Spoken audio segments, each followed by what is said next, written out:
Ayan po mga kabida, isang magandang oras sa lahat at welcome po sa aking channel. Eto na, nagsalita na po ito hong si Ako Bicol Party List Representative Zaldico mga kabida patungkol ho dito sa kanyang kinasasangkutan po na allegedly siya po ay nagkapera po sa pamamagitan po ng kickback mga kabida dito ho sa controversial na flood control projects, alright, ng DPWH, mga kabida. At maliban po dyan, may kaugnayan po doon ho sa controversial na 2025 General Appropriations Act, kung saan po, meron pong na-discovering insertions na umabot po ng bilyon-bilyong piso po, mga kabida. Okay? Now, dito ho sa balita ang balita ngayon, alright, Zaldico nalulungkot, nababahala at pinapahanap na sa Interpol. Ayun. So alam na po ni Zaldico mga kabida na humingi na po ng tulong ito pong Pilipinas sa pamamagitan po ng Department of Justice sa Interpol para lang po matrack ito pong location po mga kabida ni Zaldico po. Okay? Eto, babasahin ko lang po itong balita Nagpahayag ng matinding pagkakabahala si Ako Bicol Representative Zaldico matapos bawiin ng Kamara ang kanyang travel clearance at atasan siyang bumalik sa bansa bago ang September 29, 2025. So ito po yung deadline po mga kabida na binigay po sa kanya ni Speaker Faustino D. Alright? Na bumalik po dito sa bansa mga kabida at harapin ito pong mga aligasyon laban po kay Congressman Zaldico po. Okay?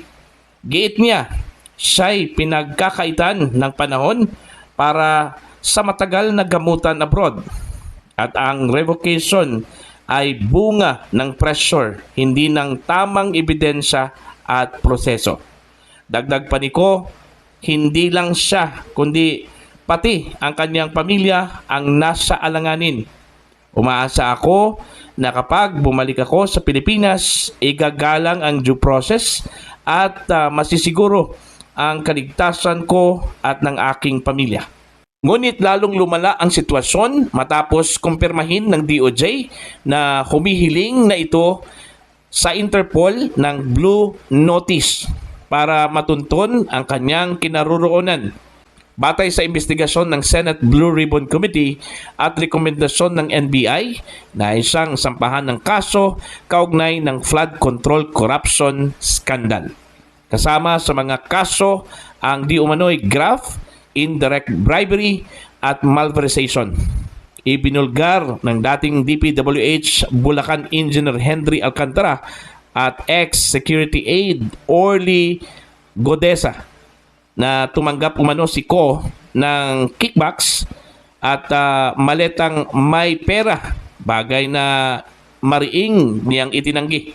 Bagamat sinabi ni Ko na handa siyang humarap sa tamang forum, nananatili ang tanong kung siya nga ba ay uuwi bago ang itinakdang deadline ng Kamara sa September 29. So yun po yung pahayag po ni Congressman Zaldico mga kabida sa pamamagitan po ng kanyang sulat po address po ito daw kay House Speaker Faustino Boji D mga kabida. Okay? Medyo nababahala na po ito pong si Zaldico sa kanyang kaligtasan po mga kabida. Kaya siguro dahil ho sa revocation po mga kabida ng kanyang travel clearance palipat-lipat na po ito. Okay? Meron pong balita na mula sa US pumunta na ito ng France at saka lumipat na naman daw ng Spain mga kabida. Okay? Siguro nag-alala po ito sa kanya pong kaligtasan po mga kabida. Kaya yun. Okay? Gusto hong i-track po ng gobyerno po ng Pilipinas, kaya ito po ay humingi ng tulong po ano sa Interpol mga kabida ano po. Ito malinaw po ito ano mga kabida na parang nilaglag na po ito pong si Zaldico ano. Okay? Dahil ho parang sa kanya na po ibinuntun mga kabida yung sisi po. Okay? Sa mga nangyayari po ngayon dito sa Pilipinas, ano po mga kabida. Pero kung titingnan po natin yung kanya hong pahayag po mga kabida, parang itinanggi po niya itong lahat na mga akusasyon laban po sa kanya, ano po, no? Okay? So, titingnan po natin to. Abangan po natin kung ito ba ay uuwi ng Pilipinas kasi walang indikasyon po mga kabida na siya po ay uuwi, ano? Ang kanyang sinabi lang po mga kabida, no? Na kung sakali siya po ay uuwi, sana bigyan po siya ng due process, ano? At i-secure yung kanyang safety po mga kabida at maging ng kanyang pamilya po, ano? So, yun po mga kabida. Titingnan po natin kung kailan po babalik sa Pilipinas ito pong si Zaldico, ano? Mga kabida. Sa tulong siguro ng Interpol, baka naman po matuntun kung saan ito nagtatago ngayon. Ano po? Okay? Ito pong si Zaldico mga kabida. No? Pero madali na sana ito ano? Kung tutuusin po mga kabida, kung seryoso lang talaga ito pong Marcos administration, ano? Madali lang po itong lumabas ito pong si Zaldico. Ano? Kansilahin yung kanyang passport. Ganun lang po kadali yun. Kasi the moment na kansilado yung kanyang passport po mga kabida, wala na po itong mapupuntahan eh. Kapag kansilado na po ano, mga kabida, yung kanyang pasaporte, wala na po siyang mapupuntahan. Alright? Kasi yung kanyang estado po dito is TNT na po, ano? Illegal migrant mga kabida, ano po, no? Ang kanyang pakay pa naman doon po sa US mga kabida, magpagamot daw, ano? Sa kanyang sakit sa puso, ano po, mga kabida. Yun yung sinabi po, ano, ni Congressman Garbin, ano, yung kanyang kasamahan po sa Ako Bicol, ano po, mga kabida. Okay? Now, eto po, ano, ang mangyayari po sa kanya dito is mape-pressure talaga, ano, na bumalik dito sa Pilipinas. Otherwise, ang kukuha po sa kanya, mga kabida, ito pong Interpol, ano, kung saan po ay humingi po ng tulong ito pong Pilipinas mga kabida sa pamamagitan po ng Department of Justice, ano po. Actually mga kabida, yung missing point lang po talaga dito ito pong si Zaldico, ano. Gusto po nating marinig yung kanyang version. Okay? Alam naman po natin na sa kanya po nakatuon yung CC po dito, ano, yung allegations po mga kabida, ano po. Okay? Siya yung missing point talaga, no.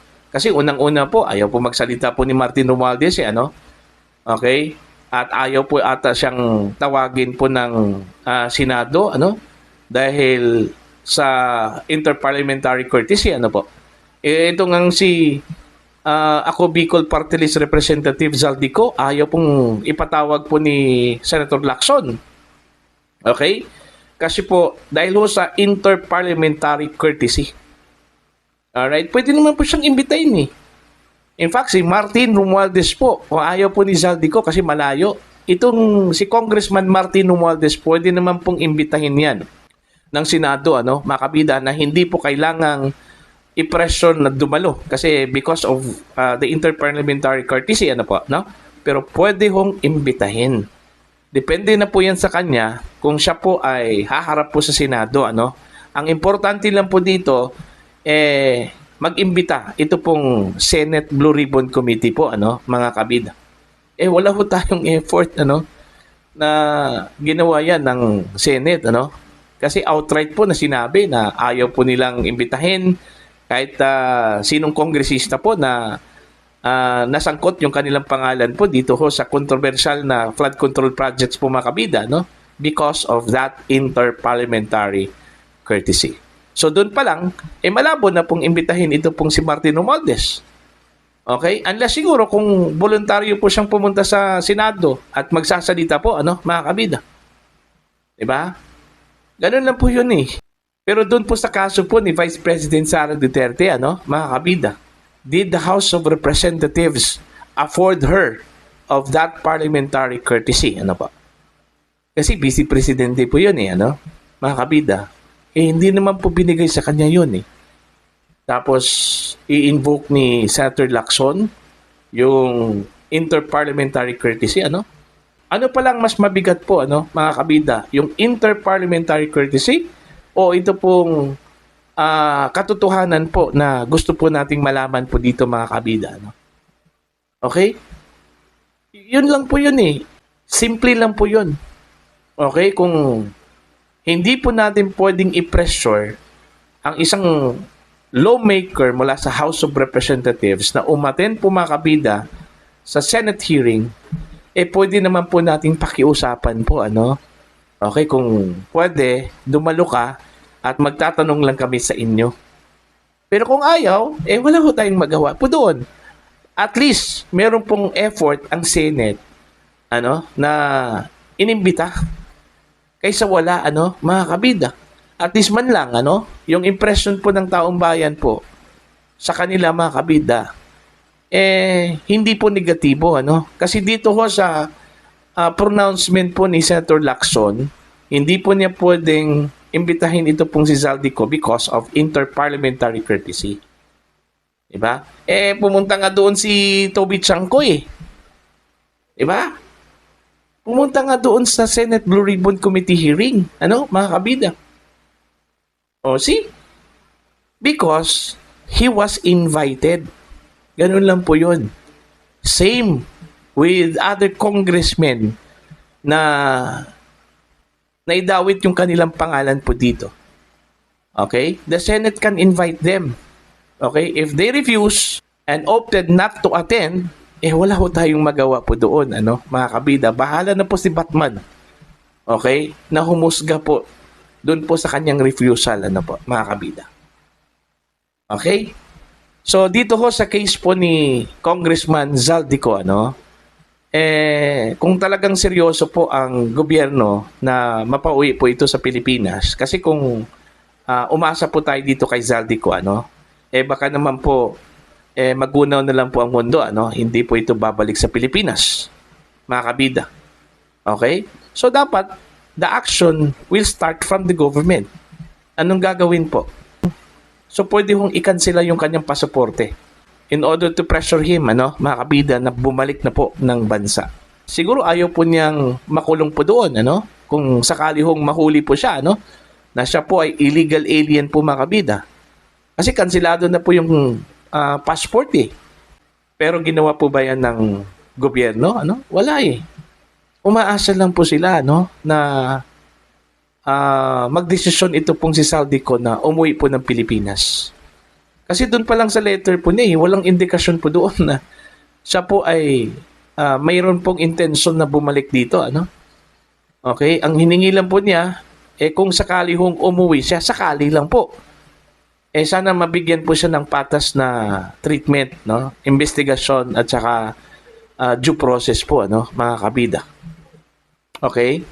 So, yun lang po. Para po sa inyo, okay? Ano po ang basa po ninyo dito sa naging pahayag po ni Congressman Zaldico, mga kabida, Please comment down. Sa mga hindi pa po subscribers sa aking channel, please subscribe. Just click the subscribe button, click the notification bell, click all para updated po kayo, mga kabida, sa aking mga uploads. Maraming salamat po sa inyo lahat.